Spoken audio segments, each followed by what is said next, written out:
Good evening to you all. Very warm welcome to ETV News. I am Gurum Tariku. Prosperity Party resolutely set direction for peaceful resolution of the war in the northern part of the country. Executive committee members indicated that the principle of the peace process should be lawful and constitutional and should respect the fundamental interests of the country. They is directed to lead the peace process and the people are asked to support the peace process. Sarnisa has more on this. One of the major agenda items that Prosperity Party's executive and central committees have deliberated upon the past week's meeting was concerning peaceful resolutions of the conflict in the northern part of Ethiopia. Both committees unanimously decided that the effort to find peaceful solutions to the conflict in the northern should continue and should be strengthened further. According to Gideon, member of the party's central committee, since the war was never initiated by the ruling party, Prosperity Party decided to give peace a chance.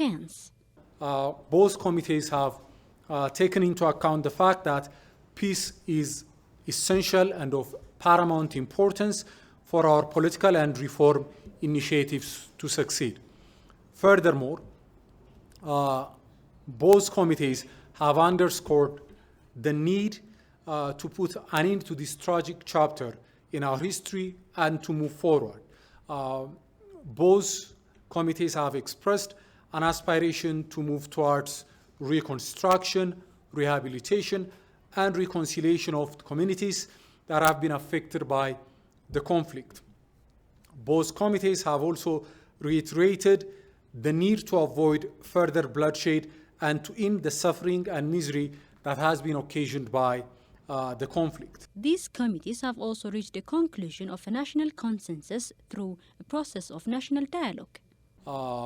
Furthermore, both committees have expressed the need to foster national consensus through a process of inclusive national dialogue. So these have been the factors and considerations that have been that are behind the decision of the central and executive committees of the Prosperity Party. Guiding principles for the peace process has been tabled during the briefing. Now, coming to the principles that both committees have adopted as being framework principles that should guide the peace process.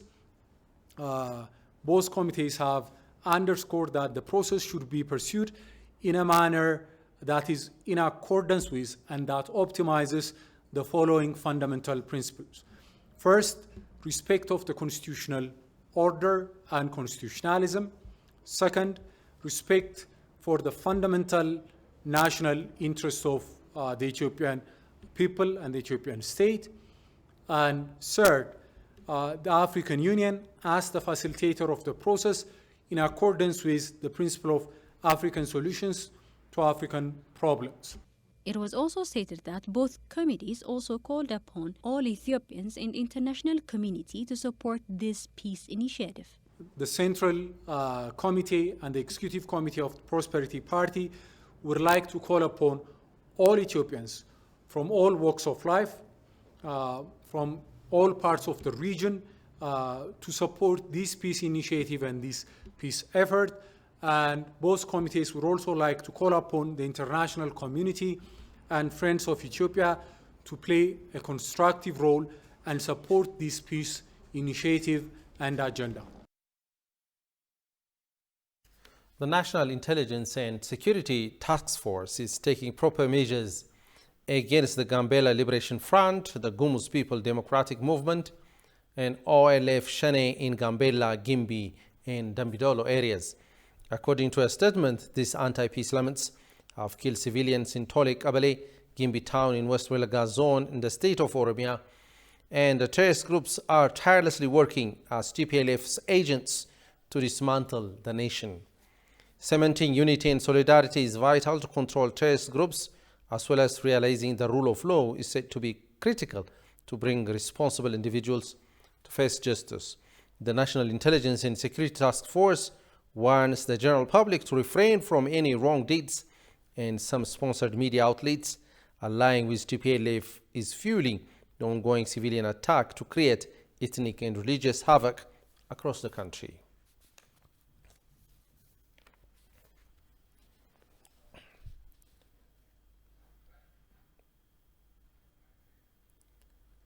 The latest Ethiopian regional administration, Southwest Regional State of Ethiopia, has come to experience various successes and challenges as well.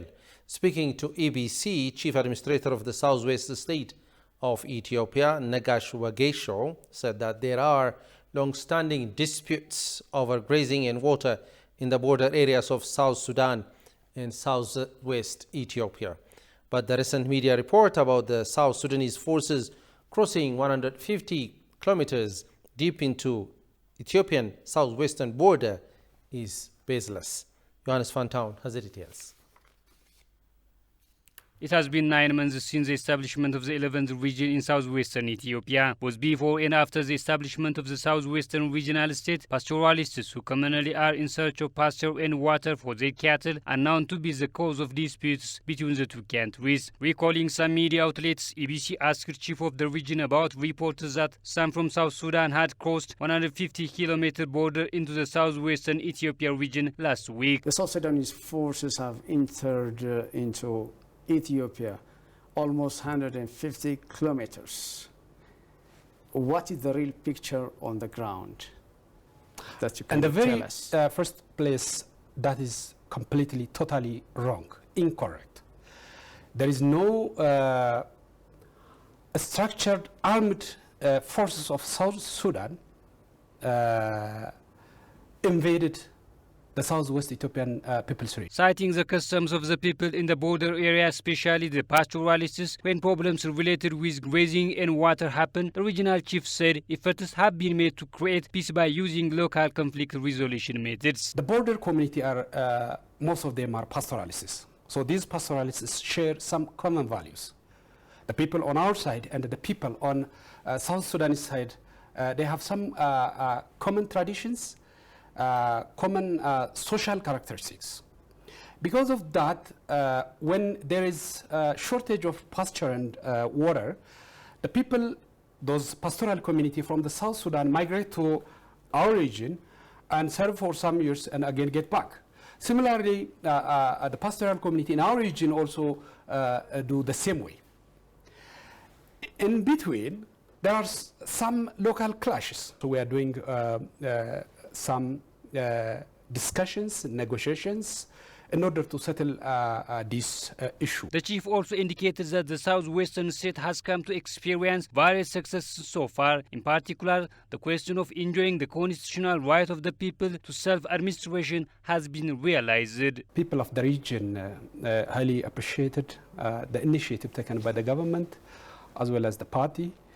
The people of the region have been raising issues of equitable development, good governance and the like over the years, but no one has heard their voice and answered their question.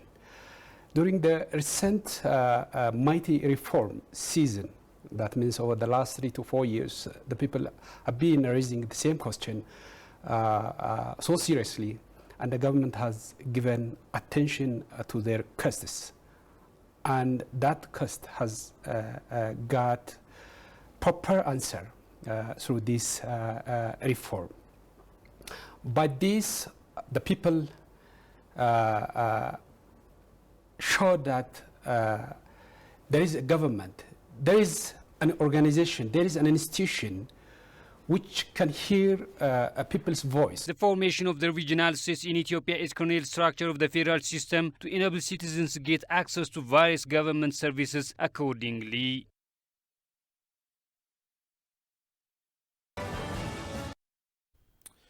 Ethiopia has commenced its annual volunteer service program today. Deputy Prime Minister and Foreign Affairs Minister Demeqa Mekonnen, along with other high-level government officials, have launched the annual volunteer service program. In his opening remark, Demeqa called on the youth to leave behind a legacy through volunteer service program to take place till the end of the rainy season. It was indicated that all-rounded efforts of the government to defend national interest of the country from both internal and external forces must be supplemented by active participation of the youth in the volunteer service.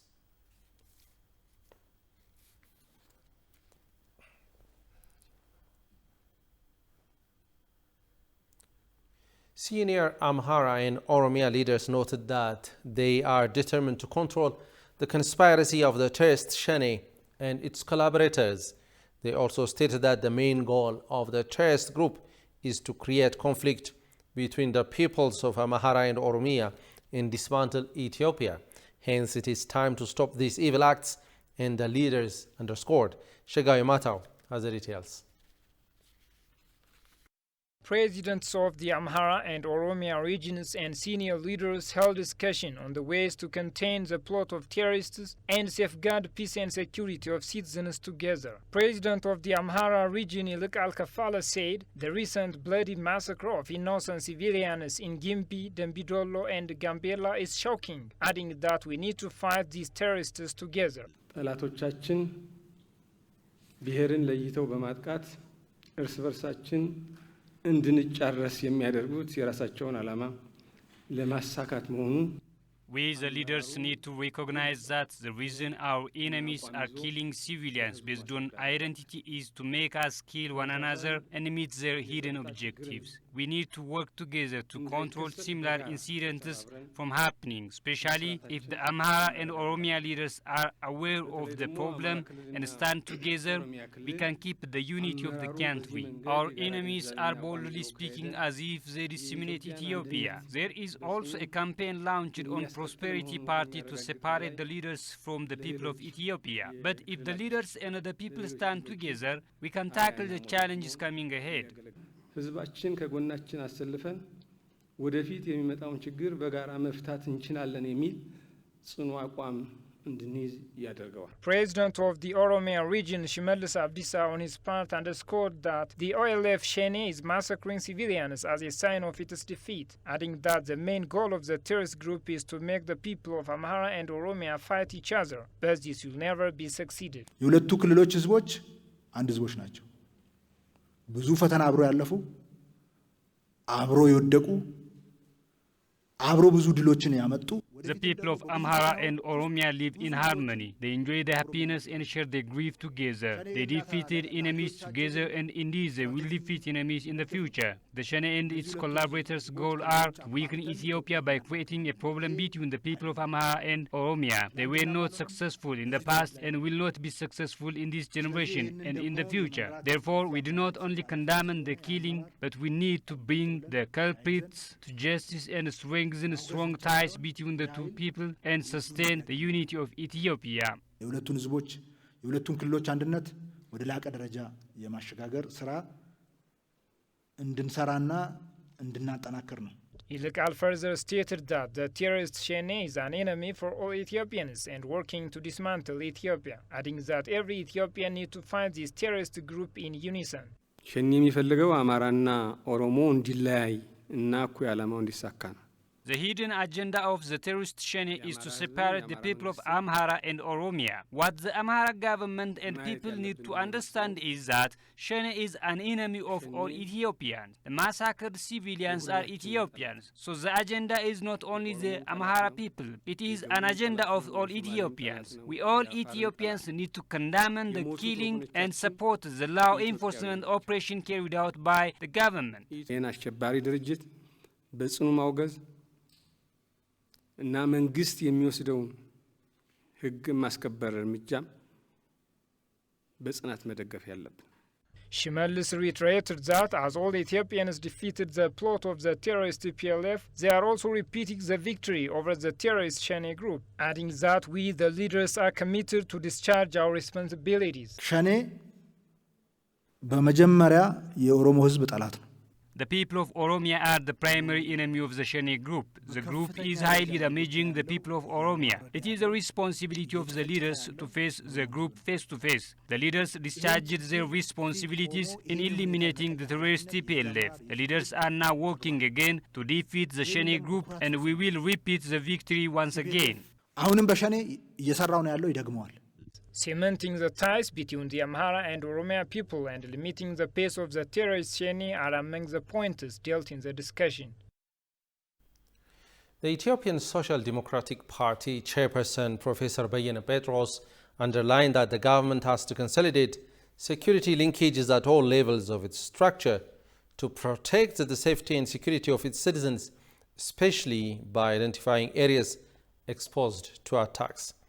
In an exclusive interview with EPA, Bayena Petros said that condemning the act alone could hardly be a solution, and all concerned bodies and the government structure at all levels must comply with their obligations to the protection of civilians' safety and security. The government needs to give due attention by understanding the root cause of the problem. The government needs to identify areas that are exposed to attack and give attention to protecting their safety. The government has relocated some citizens on its own initiative. Those citizens are now at risk and they have to be given special protection in their respective areas, he stated.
Welcome back, and you are watching ETV News.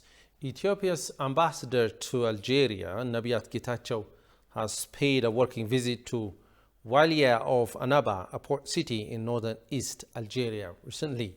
During the visit, he joined the opening of Al Pharma, a pharmaceutical exhibition officially inaugurated by Beremi Di Jamal Edni, a Wali of Annaba, along Sami Mohammed Agli, the president of the Algerian Confederation of Employers, and Mansouri Farid Mohammed Raid, president of Annaba Chamber of Commerce and Industry.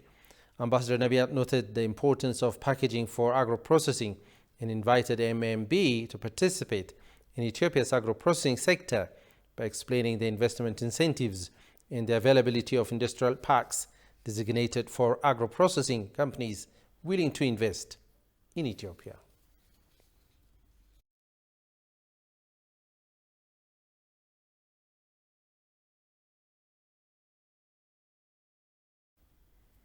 Well, next up is Forex Update. Let's have a look.